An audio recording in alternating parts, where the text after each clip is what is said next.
Welcome back to The Jump. Rachel Nichols still here with Matt Barnes. And welcome in to the host of the Hoop Collective podcast, New York Times bestseller, live from the Cobra Dome. Oh, yes, it's Brian Windhorst.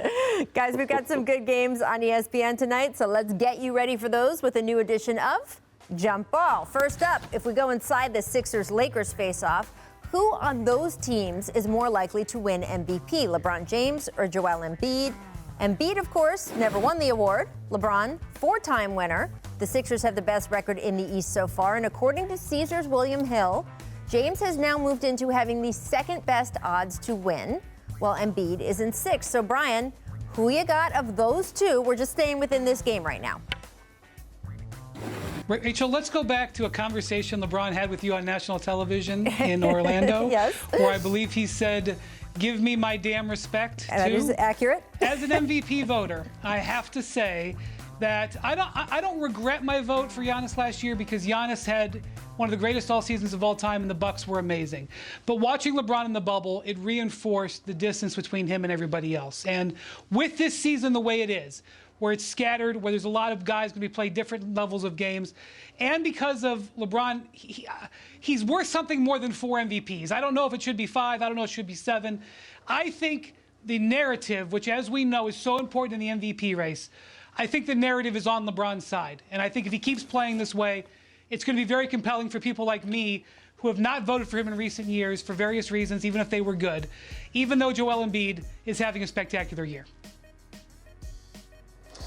Rach, I need to know, now that I'm part of the media, how do I get my vote? I'm gonna hook you up to a conference call with Tim Frank. We'll work it out. I need to get in here. I'm taking LeBron, and as Brian alluded to, he should have at least 5, 6, 7, maybe 8. And you can say the same thing about Kobe back in the day. He should add more MVPs. I think the league gets caught up sometimes in getting what's new, what's fresh. Obviously, Giannis being MVP, brings a different attention from overseas. But LeBron has been the best player for a long time. He should definitely have more under his belt. But this year, I just love that it seems like he's so at peace with his game. And his team understands what they have to do, lead the league in defensive efficiency, understanding this is a marathon, not a sprint. So not only are they going to be, is it their title to lose, I also think it's LeBron's MVP to lose as well, because he's definitely, to me, in the front seat and should win it this year. Well, I would argue that it's not a matter of voters getting caught up with what's new or fresh. It's about the criteria for the award. And poor Brian has had to hear me say this for 5 years now. But, Matt, I have a new audience with you, so I'm just going to go into it just a little bit again. The direction is who has had the best regular season. And LeBron James at times, and look, last year, as Brian pointed out, Giannis had a historic regular season. And that is what the award has been for. It has not been for who's the best player in the NBA. And the league has played into this by not modernizing and updating its awards the way, frankly, every other major pro U.S. sports league has.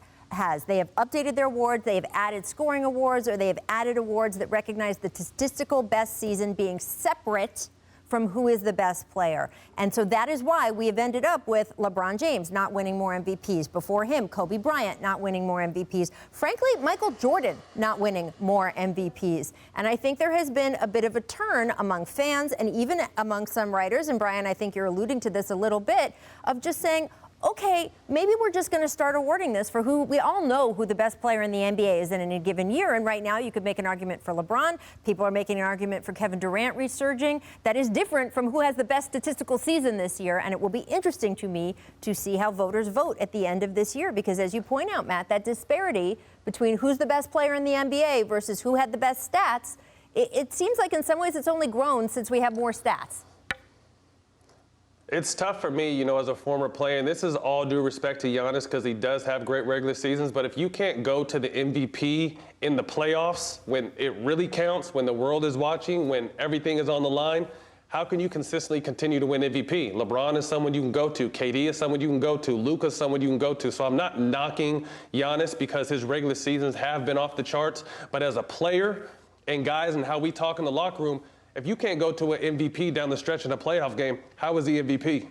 Yep, absolutely. And again, that's with the way the league has set up voting. Voting is done at the end of the regular season. So you can't even make that judgment or have that conversation when you're doing an MVP vote because it's supposed to be for only the Right. 6 months that preceded it. Nothing more, nothing less outside of that. And again, I wonder if that is going to change, if the league is going to make a change or if voters are just going to start changing it for them. Thanks for watching ESPN on YouTube. For live streaming sports and premium content, subscribe to ESPN+.